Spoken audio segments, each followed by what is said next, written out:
পশ্চিমবঙ্গে নির্বাচন হয়েছে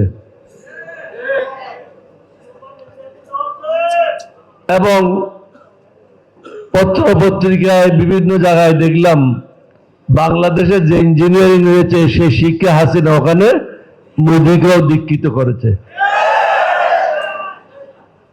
ওই পরামর্শে, হাসিনার পরামর্শে মমতা ব্যানার্জিকে পরাজিত করে শুভেন্দু ওখানে মুখ্যমন্ত্রী হচ্ছে। তিনি মুখ্যমন্ত্রী হওয়ার আগে যে বক্তব্যগুলি দিয়েছেন এগুলো অত্যন্ত আপত্তিকর এবং আমাদের জন্য অপমানকর এবং গ্রহণযোগ্য নয়। বাংলাদেশেও অনেক সময় গোলমাল হয়েছে, কিন্তু আমরা কোনো হিন্দু, বৌদ্ধ, খ্রিস্টানদের ঘর বাড়ি জ্বালাই নেই, ধ্বংস করি নেই, লুটপাটও করি নেই, তাদের মেয়েদের উপর কোনো জুলুমও করি নেই।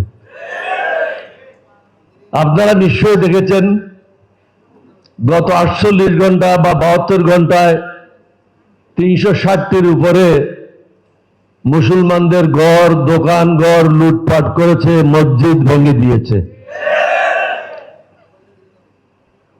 এবং সর্বশেষ আমি কালকে দেখেছি একজন লোককে হত্যা করে তাকে রশি দিয়ে গলায় গাড়ির পিছনে টেনে টেনে রাস্তায় নিয়ে যাচ্ছে। মোদি সাহেবকে বলবো আপনার এই গরুকে সামাল দেন।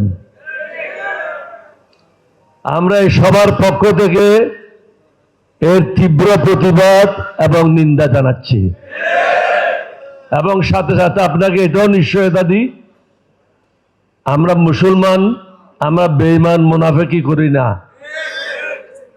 আমরা অন্য ধর্মের উপর জুলুম হোক এটা কখনো চাই না, কারণ আমার নবীর নিষেধ।